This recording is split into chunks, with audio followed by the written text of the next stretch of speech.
Yinka. So, Um, that is your actual name. yeah, that's my name. I think most people on Instagram know Mhm. you as Mr. Madge or Madge on Yeah, Muscle. not I think yeah, you posted recently about people getting your name wrong. yeah. People calling me Mahjong and stuff. I think they just took the Mahjong muscle part and just split it in half. Took the Mahjong and left the muscle part out. His name must be Mahjong, like that. My name's Yinka, so it's weird because my friends actually call me Mr. Madge. My friends are not in the bodybuilding scene. Call me Mr. Madge. That's always been like my nickname. And then when I created my bodybuilding page, it's why in fact my friend gave me that name. I said to him, "What should I call this page?" Because I didn't know what to say. So Mr. Muscle, Imagine whatever, big gains, muscle. He's like, "Nah, Imagine Muscle." I was like, sounds alright. So I thought the Imagine Muscle name came. Yeah. When did you start that page? Tw 2020 March 2020. No, March 2021. Well, okay, so it's been Yeah, March 2021. 2.5 Yeah, years. And at the time of starting that page, where were you in your bodybuilding journey? yeah. So we had just done a show in Is that right? 2019. Yeah, like people listening will know you were my coach, right? So we just on a show and we won the show. I think yeah, well, Thankfully, actually 2019. people listening probably wouldn't know that Yeah, because I haven't spoken too much about what I'm doing or what I've been doing, but yeah, yeah, for the context of the audience, yeah. Well, so they know, yeah, I used to work with bodybuilders, yeah, getting them ready for bodybuilding competitions, yeah. and I worked with Yinka on one of his shows back in 2020, I think it was. 2019. Was it 2019? It was Yeah, 2019. It was pre-COVID. yeah. It was pretty good. Yeah, And yeah, it was your first win, I believe. yeah. First win. Did a little cheeky Men's League 2018. Didn't go well. Placed like eighth out of nine people. So yeah. So just back to the story, how the whole Instagram page came. So I remember when we were working together, you said to me, "Oh, you got potential to turn pro." And obviously at the time, I was like, and at that point in my life, I was looking for a future in career or something I actually enjoy doing, not office based stuff. Because I always felt like not that's not for me. You know, I feel like God has given me so much talent where I have so many talents where I was good at music, very good at music. I played in front of thousands of people at the O2 Arena. I was very good with fashion. I used to style people for their weddings. Then I was also quite a good bodybuilder at the time, or relatively at the time. So none of them really took off, you know. But I was at a point in life where I was kind of getting depressed. I'm like, what's going on? I need to focus on something. And people always say to me, Inka, man, you got so much talent. Why are you working in this field? Blah blah blah. I would smile at them and be like, but in my head it was messing with me because I was thinking they kind of right. So when we started working together, you told me I could turn pro, right? So I said I did the show, won the show, and that was the moment I said, you know what, I'm gonna go all out for this after winning that show. And then guess what happened? COVID. COVID hit, and then I had plans for 2020 to, you know, go further and improve and start to build this thing. And then obviously COVID hit, and then obviously nobody knew what the future was gonna hold at the time. We didn't even know if we'll be back, we'll really out, you know, when things resume to normal. So I said, you know what, regardless of what's gonna happen in the world, I'm still gonna pursue this because this is my last chance.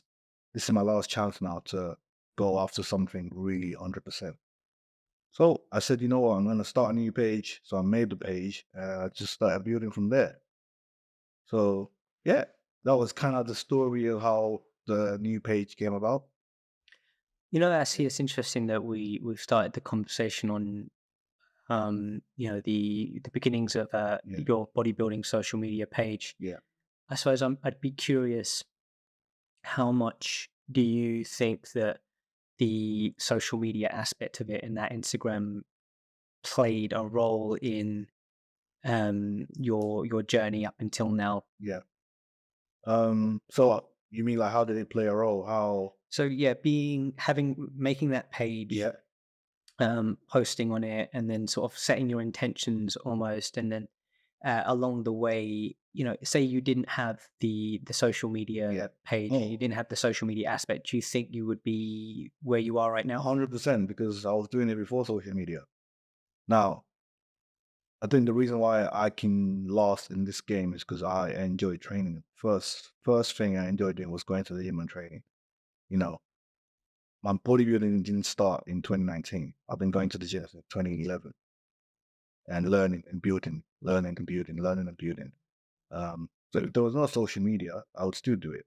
But the way the world works now and the way the industry works, you have to be on social media.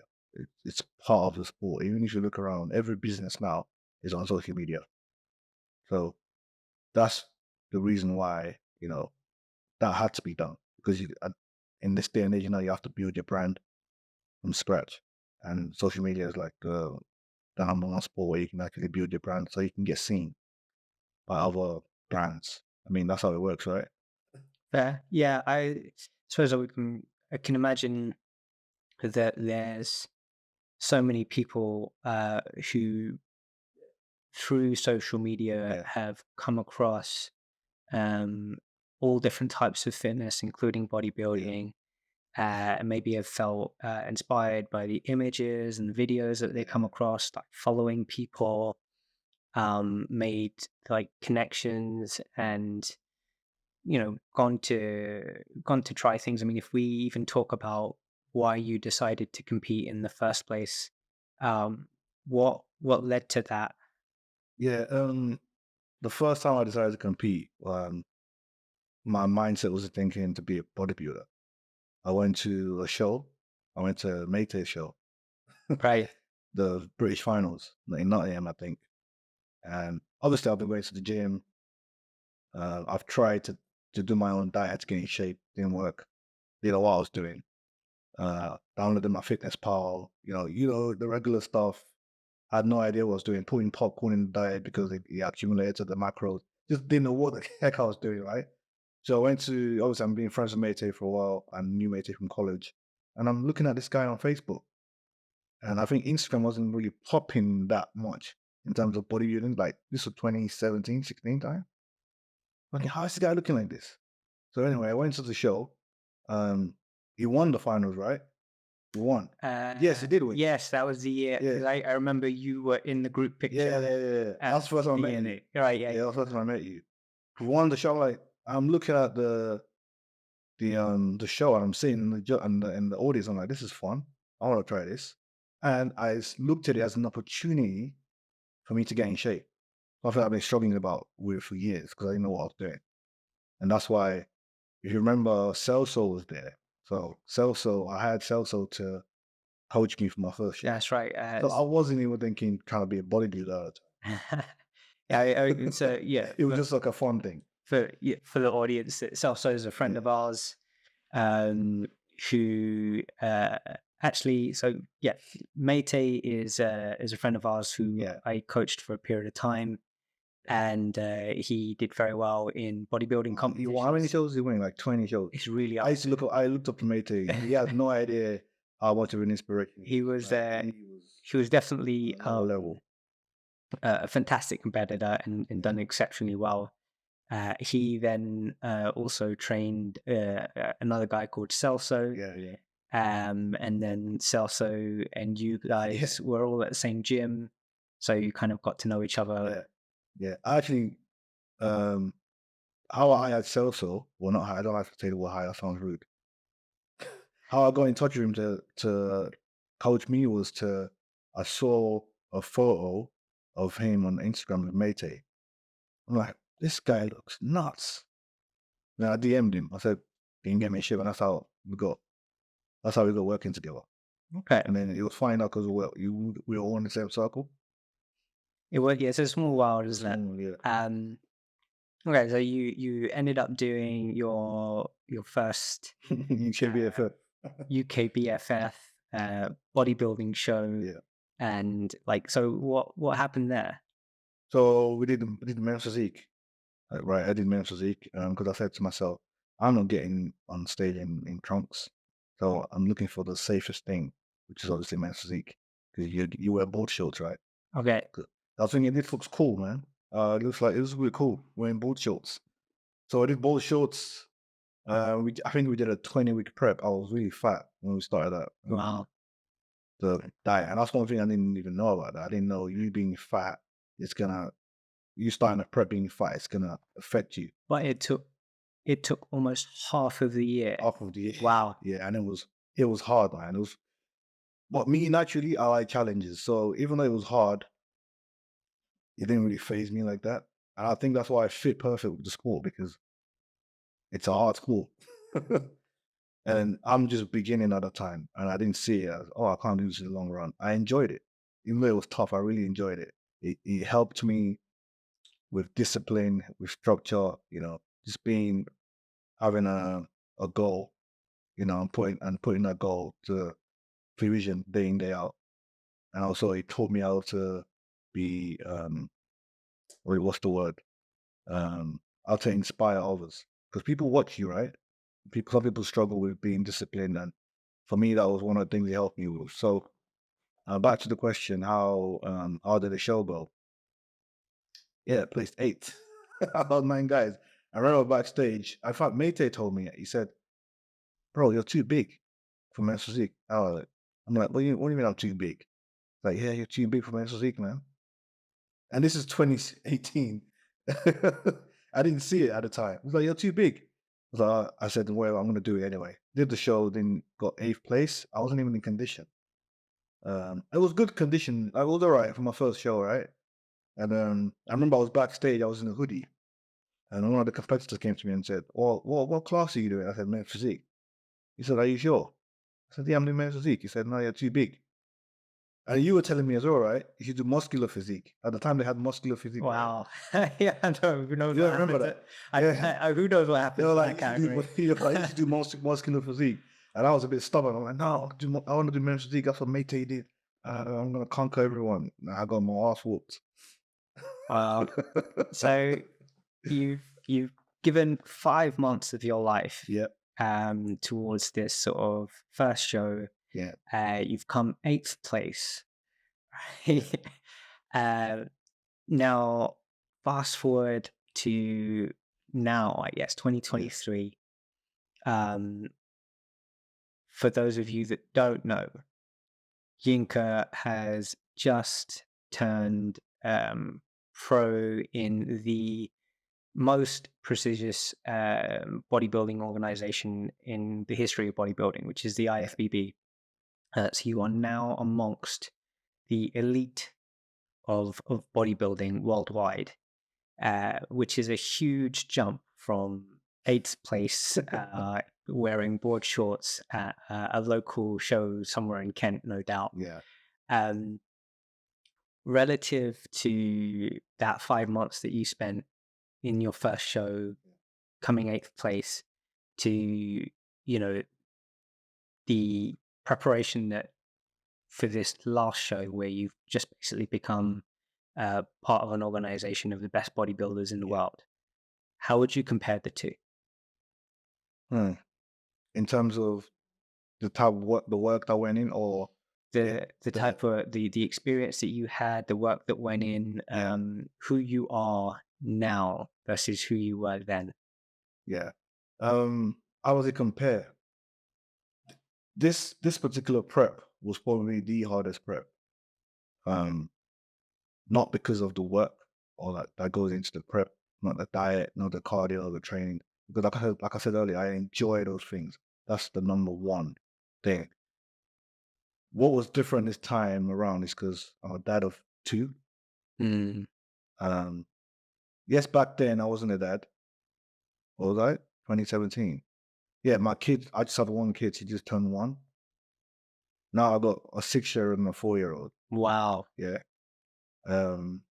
6 years into my marriage. If you're married, you know, each year you learn about each other. And marriage is a journey on its own. So it's not perfect. You get married and it's perfect, right? You're still learning of each other. So that's what's different now. Bought a house, which is more responsibilities, more bills. You, the older you get, the more responsibilities you have, right? Mm. That's a difference in this prep compared to the first show. The first show, I was a 1 year to my marriage. I had no serious bills like that. I didn't buy a house, living in a council flat. Um, Basically, the responsibilities back then wasn't as huge as it is now, and that's the different thing. And if you're into bodybuilding, it's relentless. It's 365 days a year. There's no time off, really. You understand? So I think that's the biggest difference between that prep and this prep. Just a lot more going on personally in their personal life, and then trying to juggle that with bodybuilding. And I also work full time as well. In fact, I was working 2 jobs in this prep. Wow. That is a lot. Yeah. How would you say how would you say bodybuilding has affected your marriage? Um, if I'm being perfectly honest, it has affected it. Um, but has it affected it in a way where it's so severe and then the marriage is dead? No. It's caused issues for a fact. That's 100%. Because first of all, my wife's not into bodybuilding. She doesn't understand how it works. She supported me. That's one thing I'll never take away from her. She has 100% supported me every single year without fail. But it comes to a point where even though your biggest supporter can get frustrated, right? Because she's thinking, why are you going all out for this thing? What for? Why? So especially in this, I started this prep in June, right? And I competed in October. Those 4 months or 4 or 5 months were not great in the house. Like, just to answer your question, has it affected my marriage? Yes, it affected us personally because we were dealing with a lot of issues as well. Mm. Financial issues, learning of each other, not quite understanding each person. Like I said to you, marriage is a journey, right? You're going to spend a lot of years trying to figure out your partner, and you're two different people. You come together, you live in the same house. So it's not something that can be done in 1 year, you know. So yeah, it has definitely affected the marriage. But like I said earlier, it's not to the extent where we're getting a divorce tomorrow. No, it's just caused arguments. And when things are not great in the house, I'm in the gym. I'm not in the house. I'm not visible. And that's one thing as well with marriage, right? Your wife needs you. Now, I'll give you an example. Wake up in the morning, just trying to paint a picture of people listening, right? And this will go on for months. I wake up in the morning, I go to the gym, or actually, I stopped going to the gym. I put my cardio equipment downstairs, so I'll do my cardio. Now she's woken up, she hasn't seen me.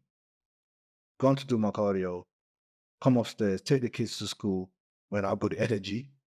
Um, then I'm in the office working from 8:30 till about 4:30 or 5.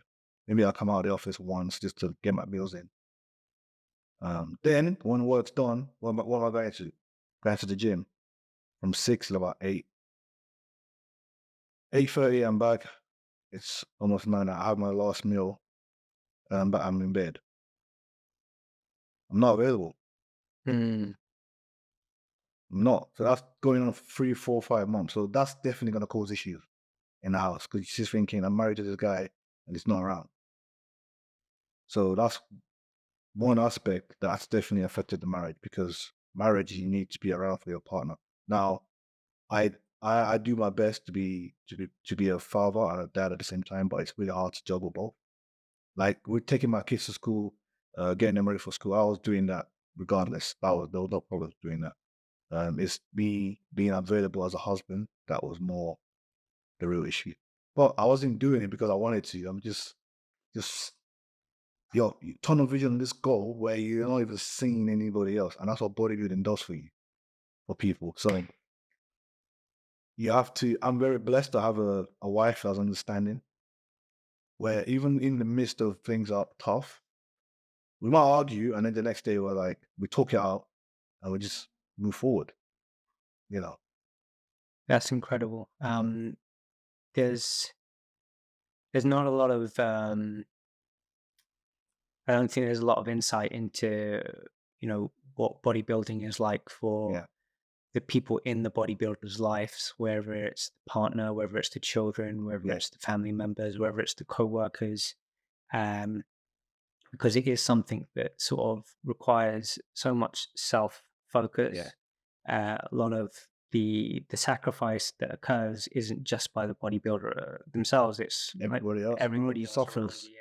Your kids suffer. You're not around for your kids. And this was the summertime when I was in the prep, so your kids got loads of energy because it's hot outside. They want to play. You're so tired from being in prep. I mean, anyone that's ever dieted for a show would know what I'm talking about. Mm. You got zero interest in anything. All you want to do is eat your meals and go to the gym, do your cardio. You don't even want to watch TV sometimes. You just want to be by yourself. And if you're married and you're like that, it's definitely gonna cause issues unless your wife's prepping at the same time as you're prepping, and then you can just both not be around each other. Yeah, I've definitely had some stories of couples prepping at the same Yeah, time and actually it leading to a breakup. yeah, I think I actually had a couple working with me once now. I was working with a guy and then he had his girlfriend prepping as yeah, well. But he was prepping the girlfriend yeah, and near show day or whatever, yeah. most of our conversations were just him complaining about the The relationship and relationship, then yeah. having arguments every single Argument day. every single day. One of the privileges I had working with people for shows is I got to see the background of everything Yeah, behind the Instagram page yeah. because the Instagram page is the physique updates, Filters. the ones that you look good in, not the other 17 pictures that you Yeah, don't look good in. yeah, The trophies, the medals, the great lift that one time that yeah, the one rep that you did really really really well, and yeah, the rest of the day. What people don't see is the low energy, the low mood, the no social life. it's The, tough, man. It's really tough. it's not a glamorous It's not picture. good enough, really. Yeah. I tell people you have to be some sort of a psycho to do bodybuilding. That's very funny Right? because we had a previous guest, Mayte, funnily Yeah. enough, who who pretty much said something along those Yeah, lines. you have to be like it's not it's a unique sport compared to any other sport in the world. You know. I give you just to go back on the whole marriage thing because I know I want to be brutally honest here and you know I think it was 4 weeks out. I was gonna pack it in. I was actually gonna pack it all in and be like, you know what? Because I love my wife, right? And I hate to see her unhappy, you know. But like I said, I wasn't doing it, you know, on purpose just because I'm an arsehole or I don't want to be there for my wife. It's just oh, that's a sight at that particular time, you know. So I think one day we had a massive argument and I think she was at work and I was sat in the bed crying and I called my friend. I said, man, I can't do this anymore. I'm gonna pack it in. No, no, you can't pack it in. You got a bright future in the sport, blah, blah, blah. You can't pack it in. Just keep going, just keep going. Talk it out with your missus. Now, my missus wasn't angry because I was doing bodybuilding, right? She just wanted me present. Because you can do both. Mm. You can. You just have to. Yes, it's harder, but you just have to be conscious in your mind. So I started to train my mind not to be selfish, which I think the last 6 weeks of the prep, I learned from my mistakes. You know, I I was doing husband duties now. I won't get into details, but you know what we're like, right? No. So I started to pay a lot of attention to that first. I started to put her first more, put my kids first more. Read my kids bedtime stories to bed, like little things. Even it's just because we have a in the kitchen we have a dining table. I never sat there and ate with my kids before. I'm usually eating my meals in my office in front of my computer. Wow. So I started those little things, even being eating breakfast with your kids and your wife on the same table. Those are the kind of things they appreciate. You see what I'm saying? Well, I had no idea until my wife said to me, "This is nice." That is You see what I mean? Little things like that. that is an incredible I think that is an incredible lesson Yeah, for anyone listening who is um, competing at any level yeah, and that has a partner uh, to you know to not neglect yeah. those people No, and that there is scope and there is room like to hear that from you to say that there is room to include them in your life. there is little things. Like I said to you, even if it's eating on the table with it, reading them bedtime story before bed. Um, I thought I was doing a lot by waking up in the morning and showering the kids and taking them to school, picking them from school. That's non-negotiable as a Mm, dad. That's not extra. That's not extra. That's not the sides. The extra chili oil on the side or the extra ketchup and stuff. That's the main bread and butter as a dad. That should be your duty regardless. But those little extra things is what goes a long way with your partner and kids. presence, love Presence, it. man. Yeah. Yeah, amazing. Even if you're not like, sometimes I watch movies, I'm not interested in the movie. I'm just there. Just being present there. I took them to the movies. Obviously, I'm not going to watch Trolls, am I? But I'm just sat there on prep with my own meals in the cinema. So those are the kind of sacrifices you have to make. Because I don't want to be in the cinema when I'm 3 weeks out. Because I'm what am I going for the cinema for? I want to eat popcorn. I want to have the hot dogs. But for my kids, take them there. Let them have popcorn. I have my chicken and rice with me in my Tupperware. The movie's on. My presence is done the work. I think that's probably very relatable for even people that are not Yeah, being competitive or doing bodybuilding. yeah, And I guess one of the things I wanted to talk to you about was, how your experience as a bodybuilder and now a professional bodybuilder. yeah, Um, at some point in time, you were just some guy in a gym working out to get in shape, right? yeah.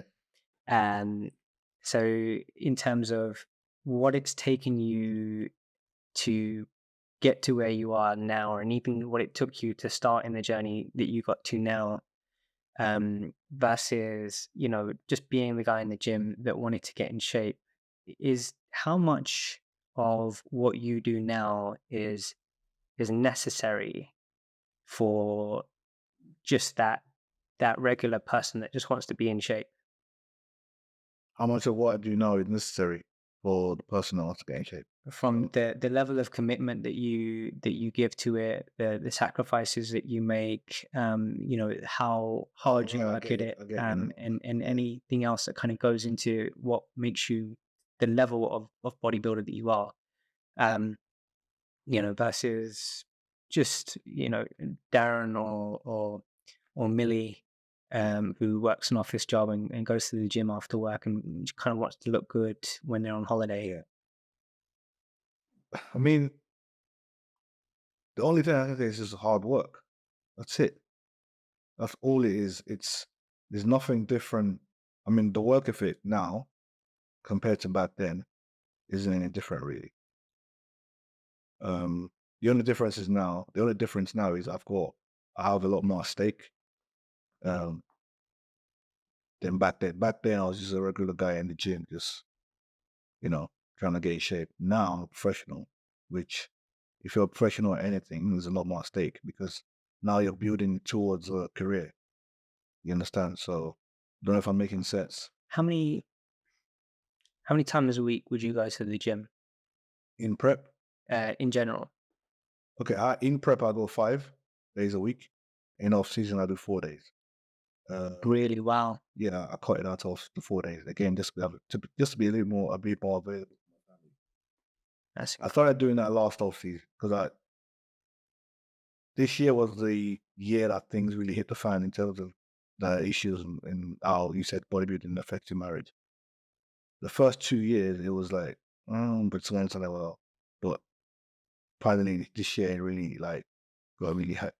So That's amazing. yeah, 4 to 5 days of training a week.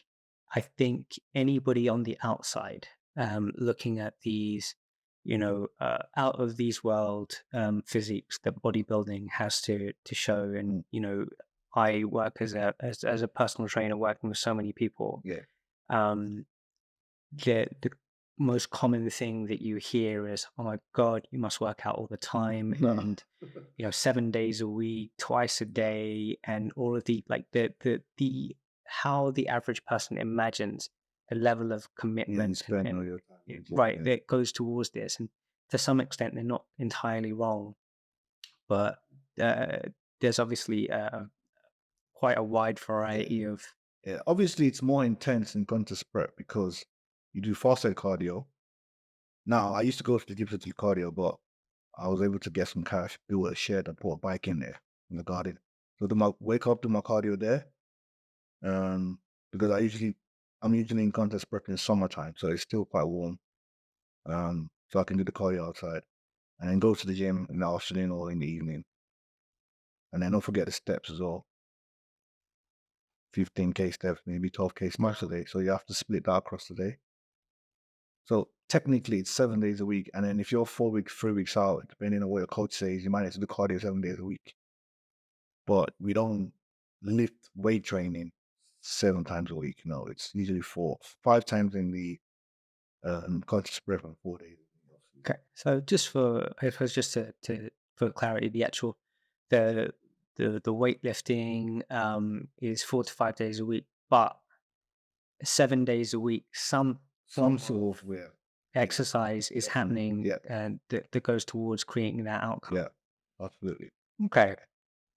The Yeah, I think when you're in bodybuilding, you go to bodybuilding gyms, you spend time bodybuilding.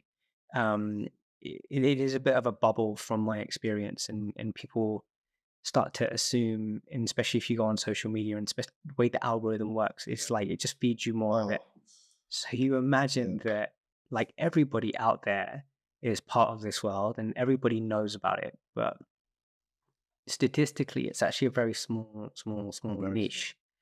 Um, the even for your wife, I imagine it was quite an anomaly, like what's suddenly happening in my life now Yeah, that you brought this into. yeah. Like people listening, she comes to all my shows. So it's not like people listening and thinking, "Oh, your wife should do it." She she preps my meals for me, even in the midst of the argument. She drives me to my shows. I remember I had a show in Liverpool last 2021. She drove 5 hours to Liverpool. I was there snoring. She drove there and back. So like I said, she's 100% support. All she wanted was just a little bit just a little bit more from me. Yeah. So It's incredible that we're getting both stories. I think we're getting the story of um, a lot of commitment, a lot of sacrifice, yeah, a lot of cost, but we're also getting the story of being compromising where it matters, yeah, not overdoing it for the sake of overdoing it, and kind of perhaps maybe looking for the smartest way to get from point A to point B.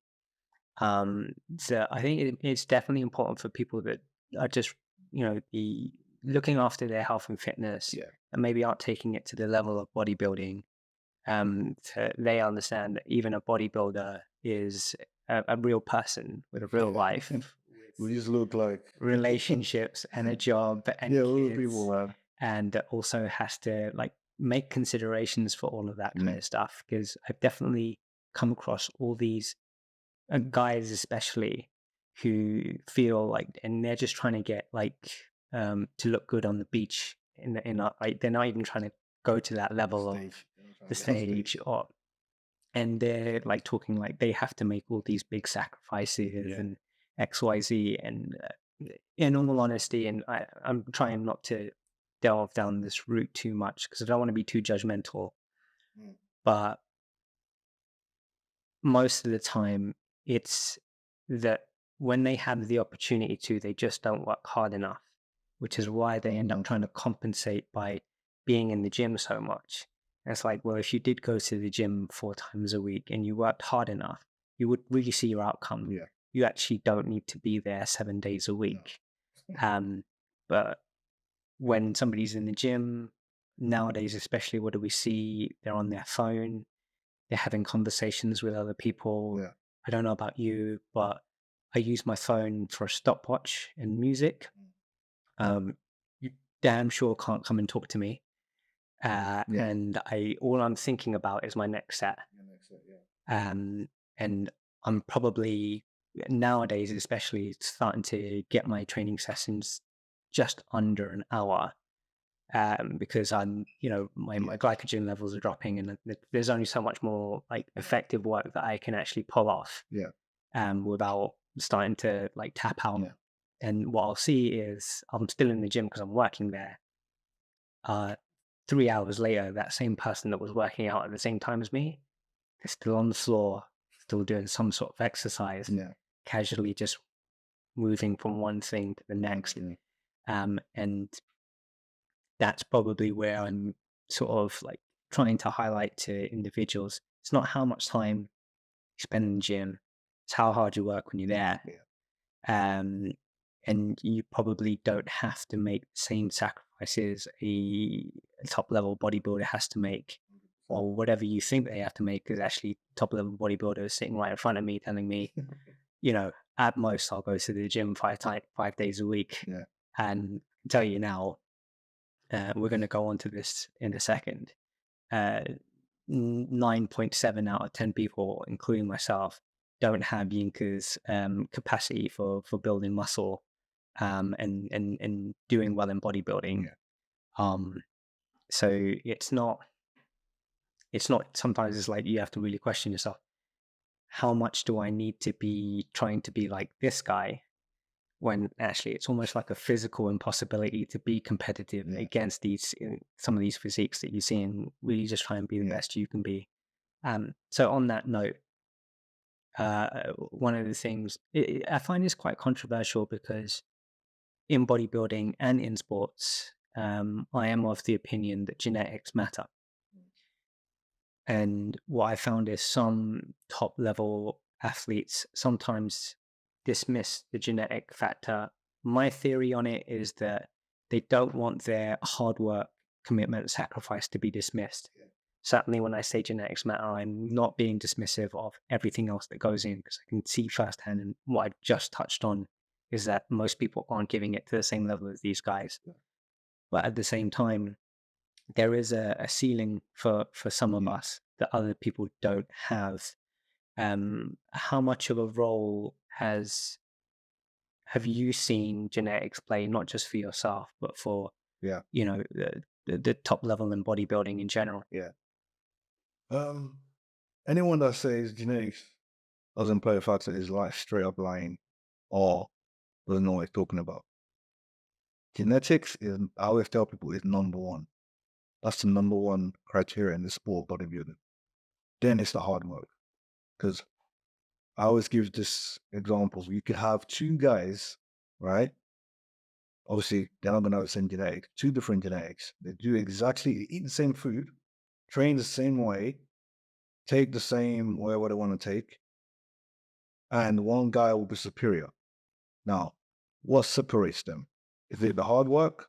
No, because number one, they're both working exactly 100% as hard. They're eating the same food, they're training the same time with the same intensity, everything's the same. The only thing that's different in that scenario is the genetics. So there's your answer right there. Genetics is the number one thing, because everybody on this planet is different. That's what's unique about human beings. We all come from different ancestors. We have no idea where we came from really in terms of ancestors. But um, genetics is very, very important. You have to have the genetics to be a bodybuilder. Or you can call yourself bodybuilder, but to be at the top of the game or to be a very good bodybuilder, you need to have the genetics. Me personally, and I've experienced it. Now, I'm not trying to blow smoke up my own saying I've got the best genetics in the world, but my genetics would be different to somebody else's genetics. Someone else's genetics could be getting in shape very, very fast. Someone else's genetics could be building muscle very fast. So those are two different types of genetics, right? I suppose if I was to ask you Yeah. this, we talked earlier about you. I enjoy training. I enjoy the cardio. I enjoy the dieting. I enjoy this, and like even if I didn't, if there was no social media, I'd still be training. I'd still be doing this. If you were, if you had more average genetics, Yeah. I know this is a hypothetical. Yeah. Do you think you would have pushed it this far? No, 100% no. If I didn't think I had the genetics uh to make bodybuilding a career, I won't be pushing this hard. I saw the evidence within 3 years of how much progress I made, and it was mind blowing. That was for me my evidence that okay, I've definitely got the genetics to be in this game. If you had to, if you had to speak to somebody Yeah. about going down the path of bodybuilding, Yeah. um, what would you tell them? Like they've got, let's say they've got average genetics. They really want to go down the path of bodybuilding. They want to turn pro. Yeah. They want to compete on the Olympia stage, which is, for those of you that don't know, it's like the Super Bowl of bodybuilding. What would you tell them? If I know they don't have genetics, They had average genetics. average genetics. I mean, I never want to be that guy to tell someone you can't do something. Because if someone told me I can't do something, I want to slap you up. You know, it's my decision. Now, what I will do is tell them how it works. I'll be like, look, I know you want to be on the Olympia stage. Your genetics isn't that great, but you can give it a shot, try, and see where it takes you. Now, the important thing there is the why. Why do you want to be at the Olympia stage? And if your why is strong enough, there's a strong enough reason for you to want to be on the Olympia stage, despite having average genetics, then I'm all for it. But if your why isn't something that has a lot of substance, then I'll just be like, you know what, maybe you should tone it down because what did I realize? Getting into the Olympia stage as well, are you prepared to go through all the sacrifice it takes to get there? It's one thing having average genetics. It's another thing, are you willing to sacrifice to get there? See what I'm saying? So, but me in my head, I know this guy ain't getting there because of his genetics. But have we seen people at the Olympia stage with average genetics? You were in the sport. You know the sport, right? it's, No. it's really hard to. No, we've never seen anyone with average genetics in the I Olympics. think It's someone impossible. might look at a lineup, and what they don't realize is you're looking at this small handful of humans that Yeah. are the best in the world, right? How billions of people, Yeah. this 10 individuals that you've got Yeah. in front of you, and what will happen is 4 or 5 of those 10 individuals might look average in that lineup. Yeah. But No. if you saw them in real life Yeah. walking around, they would look insanely out of this world. Yeah. So again, it comes down to how much experience that you have with the whole thing. And it's, everyone's an armchair expert, everyone's a keyboard warrior. Very few people have like stepped up on stage. Very few people have been in and amongst the bodybuilding sort of world Yeah. to really get that sense and that picture of, wait, I tried to build muscle and this is what happened. I stepped up on stage and this is how I looked against all these other people. Yeah. We can all, get somewhat in shape and get some good filters and some good lighting and Yeah. by ourselves get a good picture, stick it up on Instagram, get all the Look likes amazing. and think that we might be competitive. Yeah. And then you go and stand next to a Mate or a Yinka or whoever. And very quickly you realize like, whoa, I'm getting washed out here. Pictures in real life ain't the same. They're not the same at all. But yeah, I'm not too sure where the average gym goer is at nowadays with pursuing bodybuilding. I remember years ago when it was becoming massively popular on social media, everyone and their mother wanted to do a bodybuilding show, whether it was the open bodybuilding, men's physique, whether Yeah. it was. You say back then. We're talking about Now it's maybe worse. we're talking about okay. Now it's 10 times worse. I just remember so many people coming to me to do, and this is like 2016, Oh, right? People it coming to was me to good do back then. shows, It was good back and then. I assumed that they had been in the gym training. And I remember sending them programs, and they were asking me what all these different exercises were. And I was like, "Oh, hold on a minute. You have," and then because my bad for not doing my due diligence. I then said, "How long have you been going to the gym for?" And they'd be like, "I've been going to the gym for a year." And I'm like, Yeah. "Well, Well, it's worse, man. maybe you shouldn't be like Yeah. aiming to do a bodybuilding show." Yeah, it's worse now, man. Like, obviously, I'm more in the scene now. Because my Instagram is strictly bodybuilding. So when I go on my Instagram, it's nothing else. My other page is still there, but it's just regular life stuff. Now it's 10 times worse than this. I'll tell you why.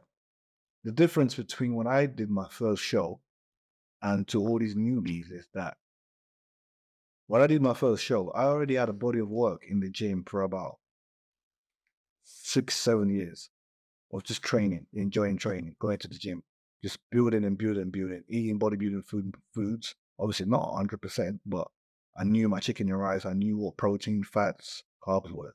Now, I already had a body of work to be able to say, you know what, let me try and step on stage. The difference between these new guys is they've been going to the gym 1 year, 2 years.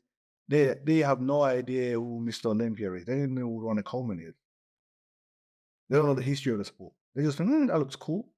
I've been going to the gym 2 weeks. I look good on the beach. My boys and I beef off. I want to step on stage. That's the difference now. And there's so many.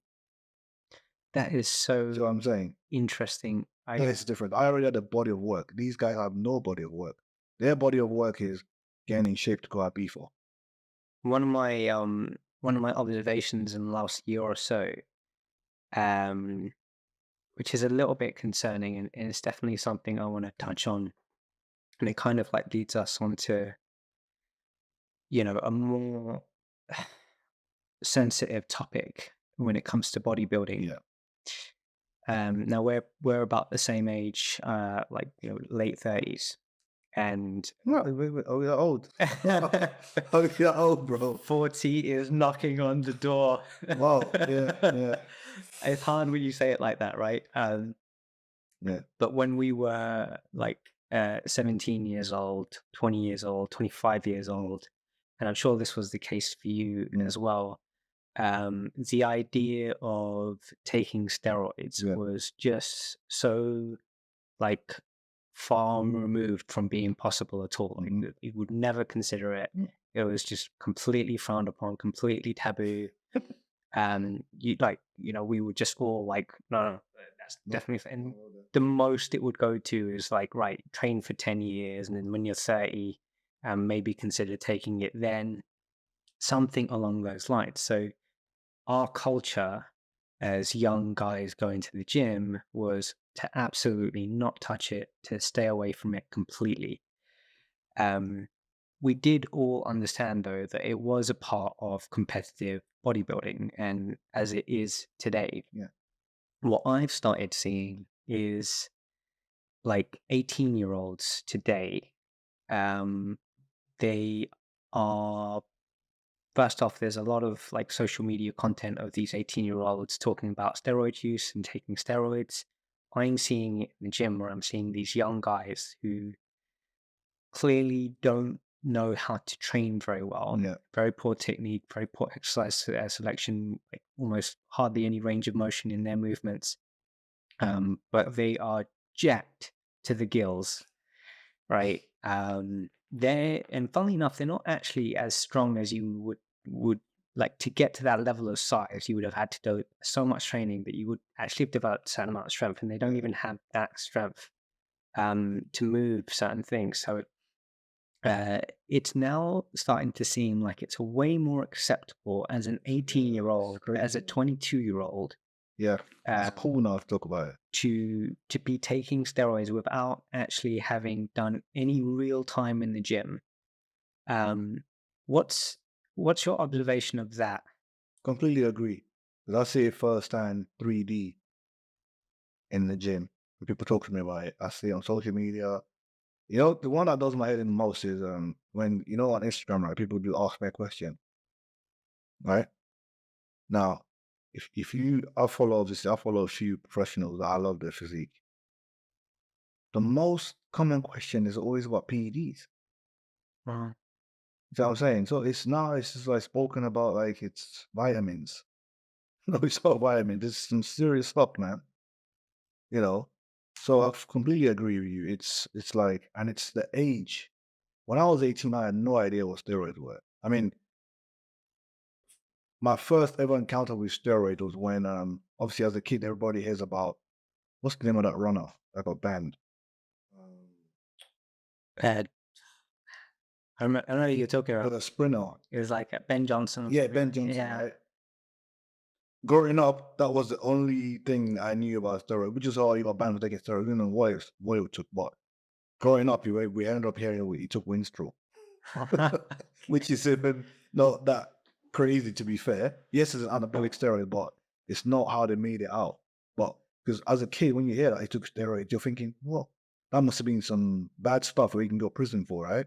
At what point do you consider steroid Yeah, usage acceptable, and at what point do you consider it non-acceptable? So are there scenarios where you're like, yeah, fair enough, that makes sense for that person to be using steroids, yeah, which we could easily say, if you're competing as a professional bodybuilder, yeah, that it makes sense because that's what that is, of course. and all the way down to just the average person who wants to look good on Yeah, holiday or in Ibiza. At what point is it like you're just being acceptable. Yeah. silly now? Okay. The point where I think it's deemed acceptable is there's a lot of variables to it. I'll give a few examples.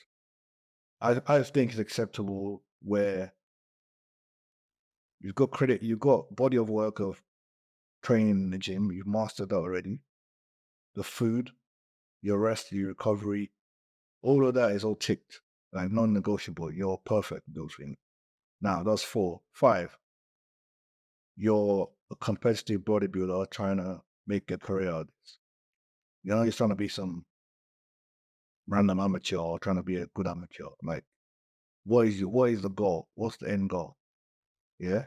5. 6, um, you've checked your health, your blood, you've checked your blood markers, you've made sure everything's in check.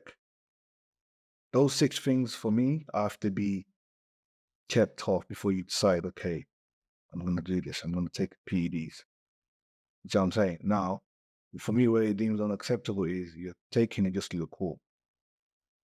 Hmm. Because that's not what steroids are designed for, are they? They're not designed for you to look cool on the beach. Because when you take it just to look cool on the beach, for me, it's like you don't kind of respect um what the use is for. You see what I'm saying? You're abusing it. If you get what I'm trying to say. Yeah. Because that look you think you're gonna achieve by taking it to look good on the beach, you can do that. Why don't you do that naturally? You see what I'm saying? Hmm. And most of these guys that do it to look good on the beach, um, they probably haven't mastered those first 5 things I mentioned, like sleep recovery training.